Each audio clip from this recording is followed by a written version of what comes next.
తోటి ఫ్రెండ్స్కి అందరికీ నా నిండి వందనాలు. మేము ఇక్కడ 20 years బ్యాక్ ఇక్కడికి వచ్చాము. ఫస్ట్ వచ్చినప్పుడు ఇప్పుడు ఇలా ఉంది, కానీ ఫస్ట్ అయితే చాలా ఇది స్లమ్ ఏరియా లాగా అనమాట. ఒక చిన్న పూరి గుడిసె వేసుకొని వచ్చాము మేము. పూరి గుడిసె నుండి తర్వాత ఇంకో స్టేజ్కి కొన్ని రీసెంట్గా కట్టకముందు ఇల్లు ఎలా ఉందంటే బిల్డింగే, కానీ చాలా చిన్నగా కట్టుకున్నాము. ఇప్పుడు ఇది థర్డ్ స్టేజ్. ఈ స్టేజ్ అంటే కట్టాలి అనుకున్నాం, కానీ కట్టిస్తామా లేదా అనేది దేవుడి చిత్తం కాబట్టి దేవుడు కట్టించాడు. నిజంగా మా తల్లిదండ్రుల కష్టానికి ఈ రోజుకి వాళ్ళకి కొంచెం రిలాక్సేషన్ వచ్చినట్లే. ఎంత కష్టపడ్డారంటే అది మాకు మాత్రమే తెలుసు. మా నలుగురు మేమే ఏదైనా కానీ మాలో మేమే డిస్కషన్ చేసుకుంటాము. మా కష్టాలను మేమే ఒకరికొకరు చెప్పుకొని, కాకపోతే నలుగురు ఒక మాట మీదే అండి మేము ముందుకు వెళ్తాం అనమాట. అలాగే ఈ హౌస్ కన్స్ట్రక్షన్ చేసేటప్పుడు కూడా ప్రతి చిన్న నుండి బేస్మెంట్ నుండి స్లాబ్ వరకు మొత్తం లోపల ఇంటీరియర్ అన్నిటికీ మా ఫ్యామిలీలో మేము 4 members అన్ని డిస్కషన్ చేసుకొని ఒక మాట మీద ఉండి ఒక మంచిగా ఇలా కట్టించారంటే అదంతా దేవుడి చిత్తమే అనమాట.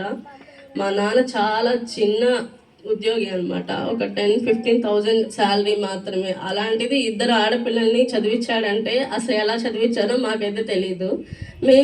మాకు తెలిసిన వరకు అయితే మాత్రం నాకైతే తెలిసినందుకు చాలా కష్టపడ్డారు. నేను MBBS చదువుకోవడానికి వెళ్ళినప్పుడు ఏ క్షణంలో ఏం అడిగినా కానీ మనీ లేదు అనకుండా తీసుకొచ్చి సెండ్ చేసేవాళ్ళు అనమాట.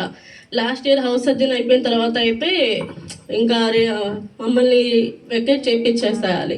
వితిన్ సెకండ్స్లో 1 day ముందు అడిగాను ఆల్రెడీ మళ్ళీ నెక్స్ట్ డే కూడా అడిగారు. మరి ఎట్లా తెచ్చారో ఏమో నాకు తెలియదు. వాళ్ళు తిన్నా తినకపోయినా మా చదువులకు మాత్రం బాగా చదివించారు.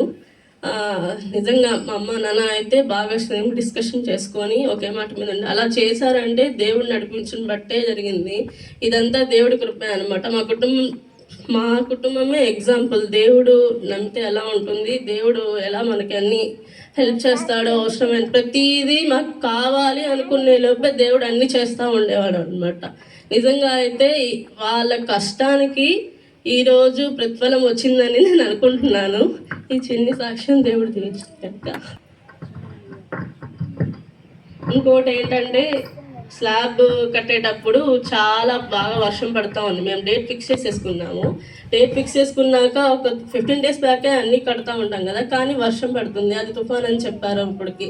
కానీ ఎలా చేయాలి ఏంటి అని తెలియదు. పాస్టర్ గారికి చెప్పాము, ప్రార్థన చేస్తున్నాం అమ్మ అన్నారు. ఇవాళ మార్నింగ్ 9కి స్లాబ్ వేయాలి అనుకుంటే 10 వరకు పడుతూనే ఉంది. అసలు ఎంత బాగా పడుతుందంటే అందరూ అసలు మేము అన్నీ తెప్పించేసుకున్నాం, మెటీరియల్ అంతా తెప్పించుకొని ఇలా అయితే జరగదు, ఇది మీకు అంతా వేస్ట్ అయిపోయింది అని ప్రతి ఒక్కరు చెప్పారు. చుట్టుపక్కల వాళ్ళు అయితే మరి వాళ్ళు నవ్వుకున్నారు, అంటే అవ్వకూడదు అనుకున్నారో ఏమో తెలీదు. కానీ అయితే దేవుడు ఉదయం స్టార్ట్ చేసే ముందు నుండి సాయంత్రం వరకు మొత్తం ఎండ వచ్చింది. అసలు అంతలో వానబడింది, ఎండ వచ్చింది. తర్వాత నెక్స్ట్ డే ఒకరోజు ఆగింది. తర్వాత 6 days 7 days వరకు వాటర్ పెట్టే అవకాశం లేకుండా దేవుడు సమృద్ధిగా వర్షం పడిచ్చాడు. స్లాబ్ విషయం అయితే నిజంగా చాలా అసలు అద్భుతం అనమాట. అదైతే మాత్రం ఆ తర్వాత నుండి అంతా ప్రతి ఒక్కటి మనీ విషయం కానీ అన్నిటికీ దేవుడు సమయానికి అన్నిటికీ చేస్తూ ఉన్నాడు. వీళ్ళు నిజంగా అసలు ఒక ఆశ్చర్యకరం అనమాట. నిజంగా అయితే దేవుడి చిన్న